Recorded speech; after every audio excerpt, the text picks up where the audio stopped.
Hi hello ಆತ್ಮೀಯ ಹೇ ಸೀತಾರಾಮ್ ವೀಕ್ಷಕರೇ, ನಾನು ನಿಮ್ಮವ ಇವತ್ತು ಮಲ್ಲಪ್ಪ ಜೋತಾರು ತಮಗೆ ಇವತ್ತಿನ ಪ್ರಮುಖ ಸುದ್ದಿಗಳಿಗಾಗಿ ಆಹ್ವಾನಿಸ್ತಾ ಇದ್ದೇನೆ. ತಾವು ನೋಡಬೇಕು, ನೋಡೋ ಜೊತೆಗೆ ನಿಮ್ಮ ಅಭಿಪ್ರಾಯ ಮಾಡಿಸ್ತಾ ಇರಬೇಕು.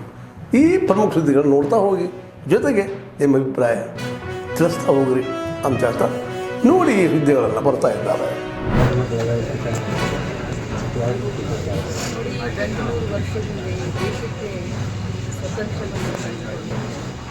ಅದರಲ್ಲೂ ಬೆಳಗಾವಿ ಜಿಲ್ಲೆ ಸ್ವತಂತ್ರ ಸಂಗ್ರಾಮದಲ್ಲಿ ಸ್ವತಂತ್ರದ ಒಂದು ಕಹಳೆಯಲ್ಲಿ ಬಹಳಷ್ಟು ಕೊಡುಗೆ ಗಾಂಧೀಜಿ ಈ ಭಾಗದಲ್ಲಿ ಬಂದು 5-6 ಜನರಲ್ಲಿ ದೇಶ ಭಕ್ತಿ ಮತ್ತು ದೇಶ ಸ್ವತಂತ್ರದ ಬಗ್ಗೆ ಇದನ್ನು ಮೂಡಿಸ್ಲಿಕ್ಕೆ, ಅರಿವನ್ನು ಮೂಡಿಸ್ಲಿಕ್ಕೆ ಇಲ್ಲಿ ಕಾಂಗ್ರೆಸ್ನ ಮಹಾ ಅಧಿವೇಶನ ಇತ್ತು. ಗಾಂಧೀಜಿಯವರು ತಮ್ಮ ಜೀವನದಲ್ಲಿ ಕಾಂಗ್ರೆಸ್ ಅಧಿವೇಶನದಲ್ಲಿ ಅಧ್ಯಕ್ಷರಾಗಿ AICC ಅಧ್ಯಕ್ಷರಾಗಿದ್ದರು ಬೆಳಗಾಂನಲ್ಲಿ. ಅದು ಮೊದಲನೇ ಬಾರಿಗೆ.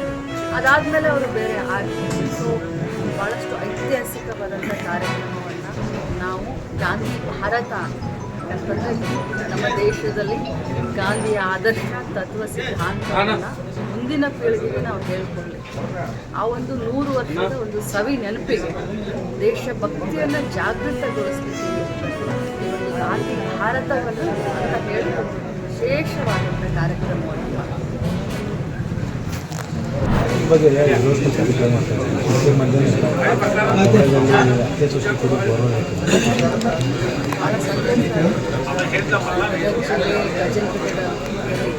ಅತ್ತೆ ಸೊಸೈಟಿ ಮೊದಲನೇ ಹೇಳ್ತಾ ಇದ್ರು, ಅತ್ತೆ ಕೊಡ್ತೀರಾ ಗೃಹಲಕ್ಷ್ಮಿ ಅಥವಾ ಸೊಸೈಟಿ ಕೊಡ್ತೀರಾ ಅಂತ ಅಲ್ಲಿನೇ ಜಗಳ ಹಚ್ಚೋದು.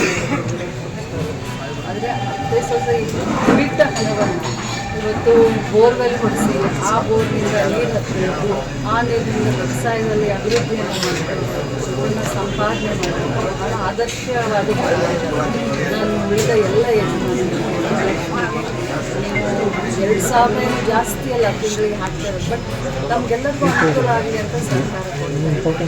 ಈ ರೀತಿ ಹಣವನ್ನು ಕೂಡಿಟ್ಟು ಒಳ್ಳೆ ಕೆಲಸಕ್ಕೆ ಉಪಯೋಗ ಮಾಡ್ಕೊಳ್ತಾ ಇದ್ದೀರಾ, ಇದರಿಂದ ನಮ್ಗೆ ಉಪಯೋಗ ಆಗ್ತಾ ಇದ್ದೀರಾ.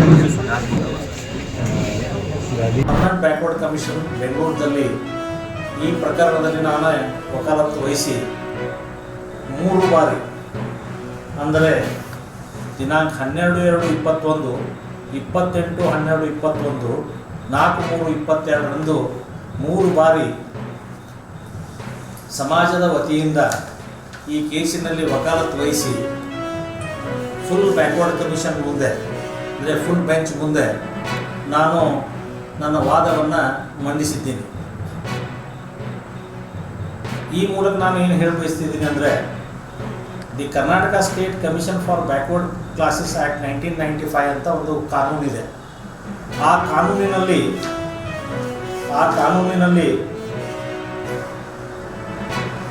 ಸೆಕ್ಷನ್ 9, ಸೆಕ್ಷನ್ 10 ಮತ್ತು ಸೆಕ್ಷನ್ 11 ಇವು ಬಹಳ ಮಹತ್ವದ ಕಲಮಗಳಾಗಿದ್ದಾವೆ. ಈ ಸೆಕ್ಷನ್ 9 ಈ ಫಂಕ್ಷನ್ಸ್ ಆಫ್ ದ ಕಮಿಷನ್ ಅಂತ ಹೇಳ್ತಾರೆ.